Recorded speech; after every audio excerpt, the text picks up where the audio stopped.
So eto na nga po mga kaibigan, finally nagsimula na nga po ang practice ng Lakers ngayong season at ang kanilang big man ay nakasama sa practice, no? Si LeBron James naman nagpakitang gilas pa mga kaibigan.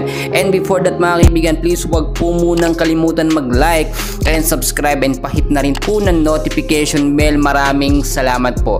Well mga kaibigan, alam naman natin na ang Lakers po ngayon ay nasa full adjustment na sila, no? Dahil meron na silang napagpipilian o napupusuan na big man na gagamitin po sa kanilang first 5 lineup. Dalawang big man lang naman yan mga kaibigan, no?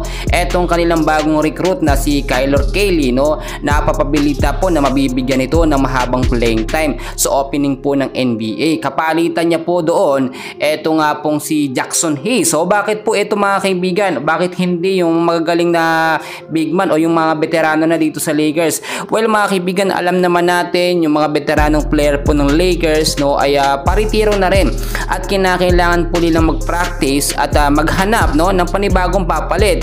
Etong si Kylor Kelly mga kaibigan, 7-footer to mga kaibigan. Pag ito po yung nahasa, nabigyan lagi ng playing time, masasanay at makakapag-adjust po yan sa sistema ng Lakers. At nakita rin natin, kinakailangan din ng maayos na katandem nga po nitong si LeBron James, no, dito nga po sa opening ng NBA. Kung titignan po ninyo, malakas talaga ngayon ng lineup ng Lakers. 3 set ang kanilang ginagawa, no? At kung nakikita natin yung mga practice, talagang puspusan po mga kaibigan at wala po silang sinasayang na pagkakataon. Ang sinasabi ko dito mga kaibigan, yung first 5 lineup po ng Lakers ay kasama, hindi mawawala itong dalawang big man, si Kylor Kelly at si Jackson Hayes. Kasi nga naman kung hindi sila magta-try ng mga panibagong big man, ay magi-stick na lamang sila sa laging first 5 na ginagamit nila, no, at hindi na sila nagtatry ng iba. Kung titignan nyo, ayon sa ating source mga kaibigan, ang ganda ng resulta ng unang practice ng Lakers, no. Nagkaroon po sila ng tune-up game sa hindi kilalang kupunan, which is hinasa po nila. So bakit dinasama agad or dinadala agad ng Lakers yung kanilang mga rookie dito nga po sa practice para mahasa po mga kaibigan? Alam naman natin na yung pumirmang dalawang rookie sa Lakers ay posibleng mabangko, no, at hindi pa magamit. Siyempre hindi naman agad-agad kapag nakapasok ng isang player sa Lakers, automatically gagamitin po agad yan ng head coach nila.